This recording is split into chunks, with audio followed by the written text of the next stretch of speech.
হুগলির সফরে মুখ্যমন্ত্রী মমতা বন্দ্যোপাধ্যায় নানান সরকারি পরিষেবা প্রদান করেন। তিনি বিভিন্ন প্রকল্পেরও ঘোষণা করেন রাজ্যের প্রশাসনিক প্রধান। নিজের বক্তব্য রাখতে গিয়ে বিরোধীদের তুলোধনা করেন মুখ্যমন্ত্রী মমতা বন্দ্যোপাধ্যায়। সিপিএম আর বিজেপি নেতাদের বলুন, দয়া করে বেকার যুবক যুবতীদের ভবিষ্যৎ নষ্ট না করবার জন্য এই চাকরিগুলোকে আটকাবেন না।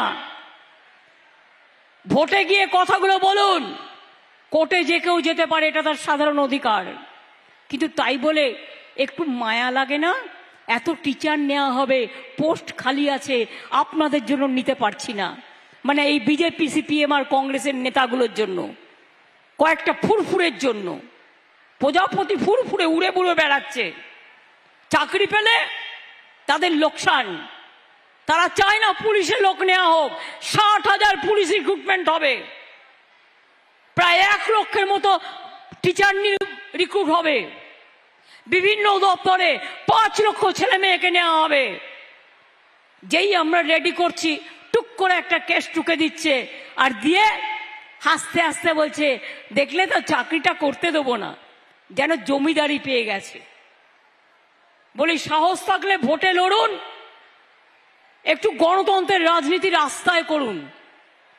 সবটা গিয়ে দুর্নীতি করবার চেষ্টা করবেন না, এটা একটা বড় দুর্নীতি। যারা মানুষের কাজ আটকায়, এটা বড় দুর্নীতি। যান রেলে গিয়ে খোঁজ নিন, কত দুর্নীতি করেছেন খুঁজে বের করুন। আমরা তো কখনো বলি না, যা হোক ছেলেমেয়েরা চাকরি তো পাচ্ছে।